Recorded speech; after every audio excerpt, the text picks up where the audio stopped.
For a country that gets so much disrespect from major economies, some major economies, you know who you are, it is quite funny how South Africa becomes the place to go to for help. What am I talking about? I am talking about that ship. You know, that ship that is somewhere in the oceans that keeps going up and down? Yeah, South Africa took at least 3 patients of Hunter virus. It's a rat virus of some sort that does not have any cure. The only thing that they can treat is the symptoms, because you have flu-like symptoms or diarrhea type of situation. So that is what they treat, not the virus, because there are no cure or vaccines for such a virus. But I'm sure South Africa is working on it, because seems like the world just looked towards us. Now, the point of this video is how we must always be the sacrificial lamb. 3 people that contracted this virus, one actually passed away, one I think is still getting treatment or something like that, or 2. And all the doctors, nurses, before they even discovered what this is. But we need to go back to when she was disembarked. Was it disembarked? Yeah, disembarked from the ship. The people that carried her onto a chopper, if it was a chopper, or to the airport in Spain, then the people that were in the flight from is it Spain? Okay, I got my facts a little bit screwed up. I've been busy with some things. The people that flew with her from Germany or wherever to South Africa, Johannesburg. Isn't this like deja vu or some sort? Remember 6 years ago what happened? And then she arrives in Johannesburg International Airport, which is OR Tambo International. She collapses. The airport staff that picked her up called the paramedics, and the paramedics themselves, hopping her into an ambulance, drove her to a hospital in Johannesburg. The staff there themselves, because we have a 60-something-year-old woman that collapsed at OR Tambo International Airport. She's showing signs of flu symptoms, and they're not wearing probably proper gear. What do you think I'm talking about here, guys? Are we foreseeing another lockdown? Are we also seeing or foreseeing people with underlying diseases losing their lives?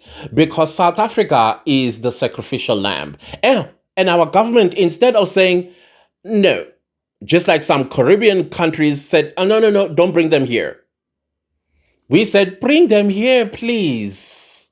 Now, I am not hearing anything from Aaron Motsoaledi, who's supposed to be preparing us, who's supposed to be educating us. For example, it's flu season right now. And can you imagine how many South Africans that might, just push it aside? Because, it's winter, flu season. All I have to take is Bostol or Vicks Actor Plus, like I did the other time. Only to find out that actually it's more severe than you think. Now, what are the contingency plans for us? What is it, Minister of Health?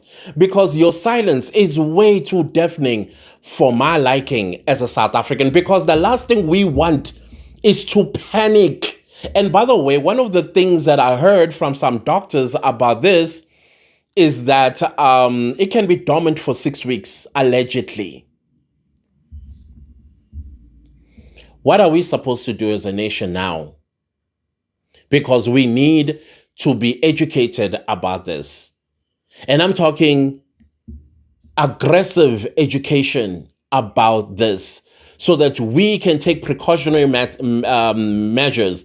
If there are families that know one of their family member was on a flight from either St. Helena, allegedly it was an Airlink plane, and they even gave the number of the plane. Is a model of the plane, Airlink from St. Helena Island. They need to be quarantined. They need to be quarantined, people, because we cannot afford another 2020. Not South Africa. Not now. Not ever. Now, somebody asked, what are your thoughts? What should happen to that ship? I'm like, don't worry, South Africa is working on a vaccine, I'm sure. If it's not working on a vaccine, South Africa is probably working on keeping the strand at bay or monitoring how it manifests or metamorphosizes. Is that the correct word? I don't know. This is becoming a little worrying for me, especially the silence. The World Health Organization is doing its best as well to keep those people inside that ship afloat. And I have two thoughts about this. One school of thought in my head is sink it to protect human life. Unfortunately, I know these are people, they got loved ones, they got families, they got friends, they got life to look ahead to, etc. and so on. But what's more important on this earth is life, right? So that's one side of my brain. But the other side of my brain is saying, okay, keep them there. Supply them with food, supply them with everything that they need, while scientists are busy coming together with a vaccine and a cure for this particular virus. But for how long are people going to be at sea with weather changes, storms, you name it, seasickness? At some point, people will start having cabin fever.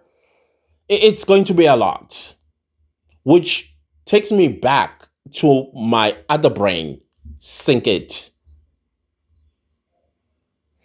I hate saying it. I really do hate saying it. But what are we supposed to do? How many millions lost their lives in 2020? How many more that might actually lose their lives because of this rat virus? Guys, I don't know. What are your thoughts? I know my other side of my brain is a little bit cruel and practical to save life, to save the earth. But the other side of my brain is saying, let's keep them for as long as we can. For as long as we can, while we are working on getting them back home, safe and healthy. I don't know. What are your thoughts, guys? What are your thoughts? So let me answer a question that has been sitting in my inbox because, I'm going through emails one by one. So now I am on emails that were sent in March. And the question is about SADC. I did answer a question also from an email that was sent in March about my feelings of Lesotho, Swaziland, Botswana, and Namibia. And I said family. That was the answer I gave. It was the shortest two-worded answer. In fact, one. I said family. By family, I mean these are the people that I believe South Africa should be holding hands with and should have free movement in and out, because we know their intentions and they know where home is. They always go back home. They can we can exchange pleasantries, if you may, which also include economic benefits as well as relationship benefits out of that. Those are the countries, in my opinion, that we shouldn't even be looking at when we are talking about Abahambe. Now, the question, somebody thought, let me push this button a little further. What are my feelings about SADC countries? And I said to the individual, SADC countries, they missed an opportunity with South Africa. They missed an opportunity of staying at home and allow South Africa to develop. And as South Africa develops, South Africa will then begin to carry its first 2 or 3 countries onto this successful bandwagon. Meaning, I know that there are skills in some SADC region that do not exist in South Africa.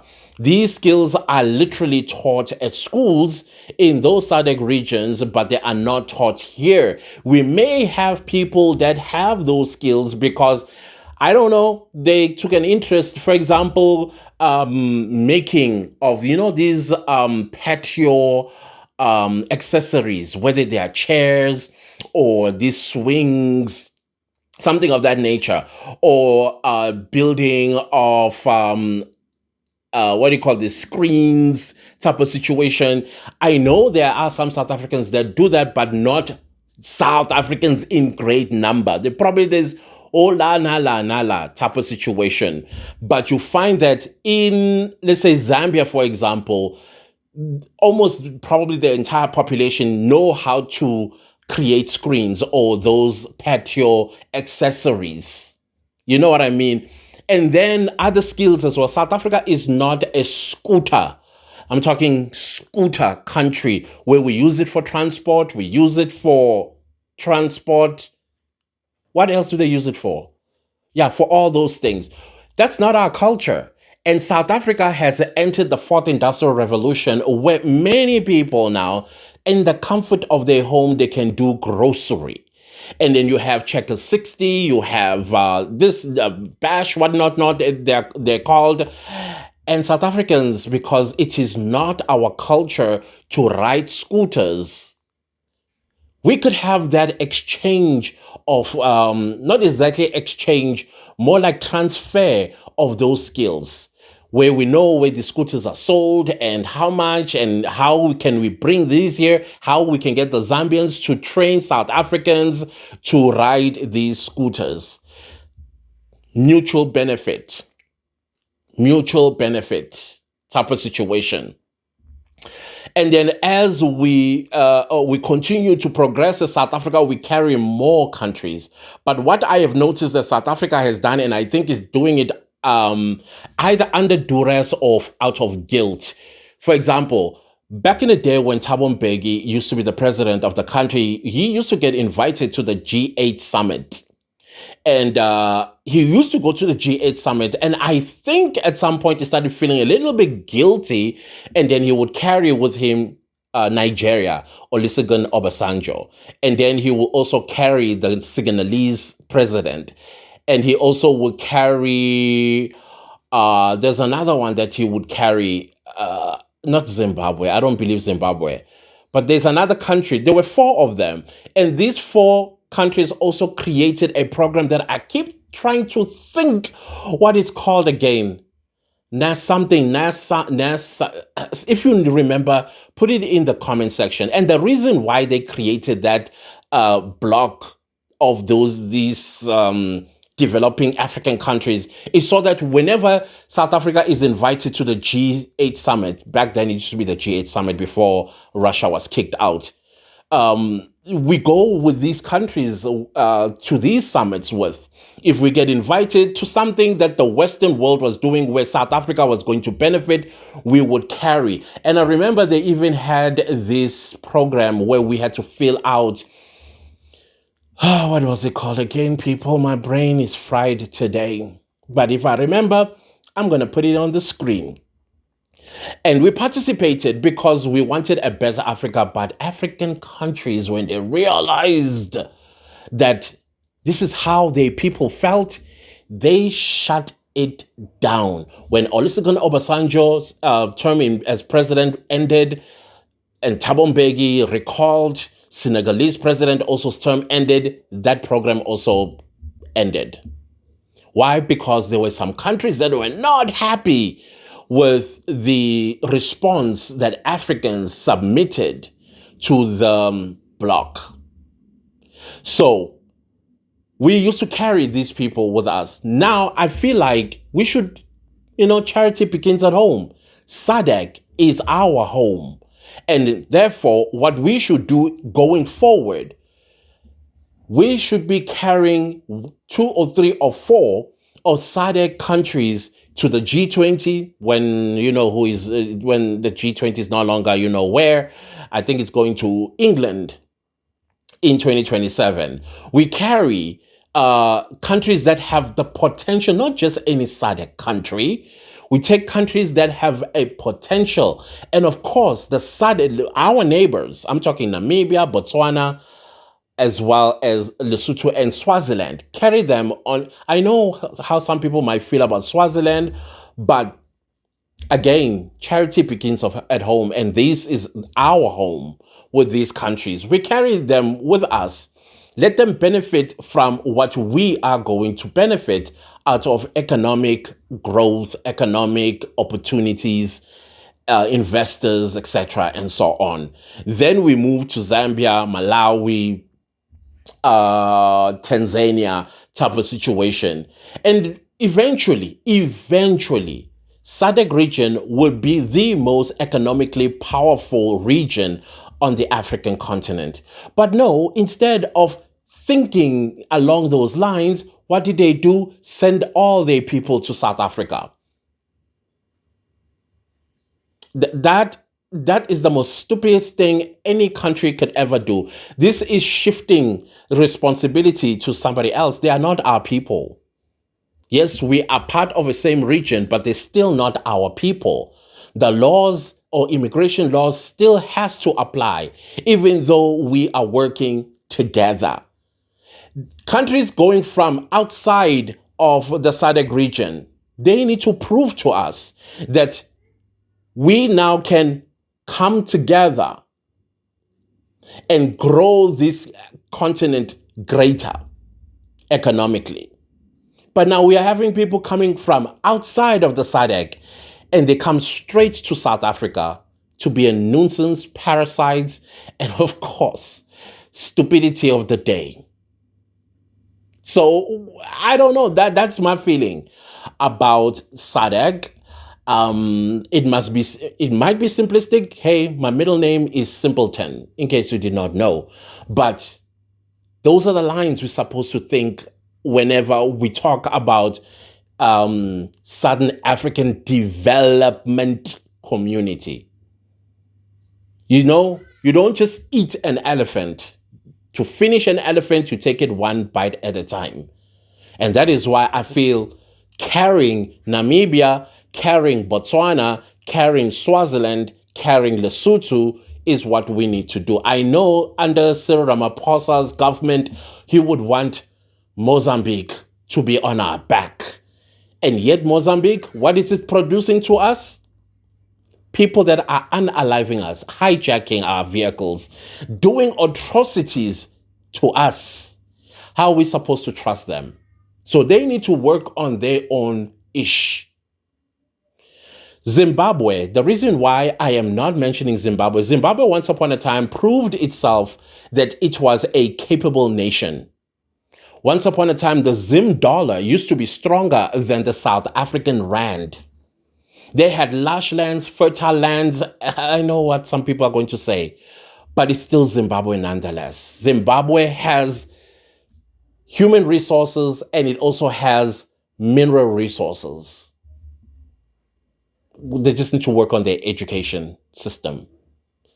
But the potential of them also competing directly with South Africa is there, which means they can add on to the development of Southern Africa. But no, instead, they are cowards running away. They do not understand the strength and the potential that they have. They just want to be nuisance. And on top of that, they still unalive us, hijack us, mug us, do atrocities to us. Some even, I don't know how do you switch your mind from the reality that you are a Zimbabwean and suddenly you go around and say, I'm South African. That's a lack of pride. So restoring your pride as Zimbabwe is what will build Zimbabwe. I'm being serious here. So Zimbabwe needs to be isolated until Zimbabwe finds itself and then help South Africa. Two superpowers can exist in SADC, South Africa and Zimbabwe. Anyways, those are my thoughts. If you come for me, but come for me straight, not sideways, because I'm a cancer. If you don't know about cancers, all I can say is we obliterate. Other than that, guys, those are my thoughts about that ship. And the reason why I'm not calling it its name, this is YouTube. And you know how YouTube feels about certain things, especially whenever there's a possible, they flag videos. So I don't want to, I think I mentioned the exact virus twice, if not 3 times. And then I switched to rat virus. Anyways, guys, please continue to have a wonderful Saturday and be blessed. Thank you so much for the comments. I'm reading all of them. I'm laughing. And because I work while I'm also reading the comments. Thank you. I appreciate you so much. See you next time. Goodbye.